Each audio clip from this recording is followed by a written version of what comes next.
ఒంగోలు నగరంలోని 46వ డివిజన్కు చెందిన వైసీపీ నాయకులు 200 మందికి పైగా తెలుగుదేశం పార్టీలో చేరారు.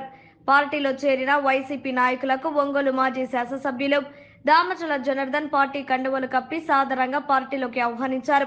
దామచర్ల మాట్లాడుతూ టీడీపీలో చేరుతున్న వైసీపీ నాయకులను ఆ పార్టీ నేతలు బెదిరిస్తున్నారని, ఇలాంటి చిల్లర పనులు చేస్తే చూస్తూ ఊరుకునేదే లేదని దామచర్ల జనార్దన్ ఘాటుగా వార్నింగ్ ఇచ్చారు.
ఆ విధంగా ఏం కాదు అన్నా ఆగని లోడ ఇట్లే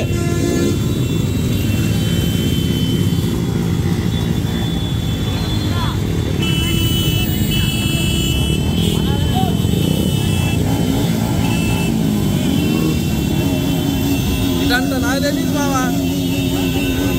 ఎదుగా పెట్ట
Hello.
అదేవిధంగా ఉరుకోటి రాము అశోక్ వీళ్ళ ముగ్గురు ఆధ్వర్యంలో దగ్గర 200 మంది యువత ఈరోజు తెలుగుదేశం పార్టీలో చేరారు. చాలా సంతోషం. వాళ్ళందరికీ కూడా తెలుగుదేశం పార్టీ స్వాగతిస్తూ ఉంది. తెలుగుదేశం పార్టీ అండగా ఉంటుంది. వాళ్ళు వస్తున్నారని తెలిసి మామిడిపాలెం కార్పొరేటర్ అంట అతను వీళ్ళకి ఫోన్లు చేసి ఎట్లా వెళ్తారు అది ఇది అని మాట్లాడతారు. అదేవిధంగా కొంతమందికి ఫోన్లు చేసి మీరు వెళ్ళటానికి లేదని చెప్పేసి బెదిరిస్తారు. అంటే ఎక్కడికి పోతున్నారు అనేది కూడా అర్థం చేసుకోవాలి. మేమేమి వీళ్ళకి డబ్బులు ఇచ్చి తీసుకోవాలా, నేను వీళ్ళ ఎమ్మడపడి తీసుకోవాలా.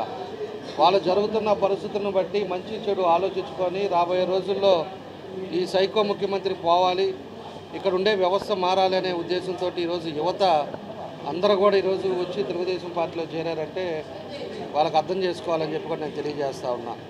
మొన్న ముస్లిమ్స్ ఇద్దరు చేరితే మళ్ళీ వాళ్ళని తీసుకెళ్ళి కండవలు వేపిస్తారు. వాళ్ళు వైఎస్ఆర్ వాళ్ళే మళ్ళీ కండవలు వేయించారు. ఈ రకమైన సంస్కృతి మంచిది కాదు, తెలుసుకోవాలని చెప్పి కూడా నేను తెలియజేస్తూ ఉన్నా. కాబట్టి ఈరోజు ఎవరైతే మన వాళ్ళంతా కూడా ఈరోజు ఎంతోమంది ఉద్యోగాలు ఇప్పిస్తానని జాబ్ క్యాలెండర్ అని చెప్పేసి చెప్పిన ఈ సైకో జగన్ రెడ్డి ఈ రోజుకి వాళ్ళకు ఉద్యోగాలు లేవు. అందరూ కూడా చెడు అలవాట్లకు అలవాటు అవుతూ ఉన్నారు. నేను బయట రోడ్డు మీద కూడా కొంతమంది నేను చూసా, అక్కడ చనిపోయిన వాళ్ళ దగ్గర గంజాయిలు కూడా తాగేసి ఎక్కువ అయిపోయే పరిస్థితులు ఈరోజు యువత చెడిపోతున్నారంటే ఈరోజు రాష్ట్ర వ్యవస్థ వల్లే ఈ విధంగా జరుగుతున్నాయని చెప్పి కూడా మేము తెలియజేస్తూ ఉన్నాం. కాబట్టి చాలామంది పార్టీలోకి వచ్చే వాళ్ళు ఉన్నారు.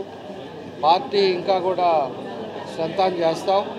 పార్టీలో మొన్నటిదాకా ఏదో ఒకటి ఒత్తిళ్ళు అని చెప్పో రేషన్ కార్డులనో పెన్షన్లనో లేకపోతే ఇంకోటనో ఈ బెనిఫిషియర్స్ని రానికుండా ఆపుతూ ఉన్నారు. ఇక ఆపేదానికి కూడా లేదు. కాబట్టి అందరూ కూడా వచ్చేవాళ్ళన్నారు. ఈ జాయినింగ్స్ ఇట్లానే కొనసాగిస్తాం. వీళ్ళు ఎంతో ఒక నమ్మకంతో ఒక విశ్వాసంతో ఈరోజు మన దగ్గరికి వచ్చారు. వాళ్ళందరినీ కూడా కొత్త అనేది కాదు, పాత అనేది కాకుండా అందరం కూడా కలిసి పనిచేస్తాం. కలిసి ఈ ఒంగోలులో తెలుగుదేశం జెండా ఎగరేదానికి అందరం కూడా కలిసికట్టుగా పనిచేసి ఈ ఒంగోలుని మళ్ళీ అభివృద్ధి బాటలో ముందుకు తీసుకెళ్ళడానికి అందరూ కూడా కృషి చేసే విధంగా ఇక కలుపుకొని పోతామని చెప్పి కూడా మేము ఈ సందర్భంగా తెలియజేస్తూ ఉన్నా. కాబట్టి వచ్చిన ఎవరైతే మన యువత తమ్ముళ్ళు సోదరులందరికీ కూడా మనస్ఫూర్తిగా మన ప్రేమచంద్కి కానీ అదేవిధంగా ఉరుకుట అశోక్ కానీ ఉరుకుట రాము కానీ అదేవిధంగా అశోక్ వంశీ కానీ జయంత్ కానీ వీళ్ళంతా కూడా మంచి ఉద్దేశంతో వచ్చిన వాళ్ళందరికీ కూడా నా మనస్ఫూర్తిగా నా అభినందన ధన్యవాదాలు చేస్తున్నా. మీకు ఎటువంటి కష్టం వచ్చినా, ఎటువంటి బెదిరింపులు వచ్చినా, మీ వ్యక్తిగత కష్టాలు వచ్చినా కూడా తప్పకుండా కూడా మేము ఉన్నామని గుర్తుపెట్టుకోండి. మాకు ఫోన్ చేయండి, కలవండి. తప్పకుండా కూడా చేస్తాం. భవిష్యత్తులో కూడా మీకు అన్ని విధాలు కూడా ప్రభుత్వం వచ్చే తెలుగుదేశం ఒక సమర్థవంతమైన నాయకుడు పరిపాలన వస్తుంది. తప్పకుండా మీకు అన్ని విధాలు కూడా ఆదుకుంటామని చెప్పి కూడా ఈ సందర్భంగా నేను తెలియజేస్తూ మరోసారి మా తమ్ముళ్ళకి కానీ అందరికి కూడా పేరు పేరున నా అభినందనలు ధన్యవాదాలు తెలియజేస్తాను.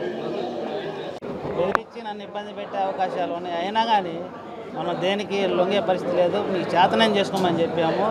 అదేవిధంగా అభివృద్ధి కోసం, ప్రజా ప్రయోజనాల కోసం దృష్టిలో పెట్టుకొని జనార్దన్ గారి ఆధ్వర్యంలో ఆయన అండదండలతోటి మేము పనిచేయాలని నిర్ణయించుకొని చేరటం జరిగింది వైసీపీ నుంచి. Okay, thank you.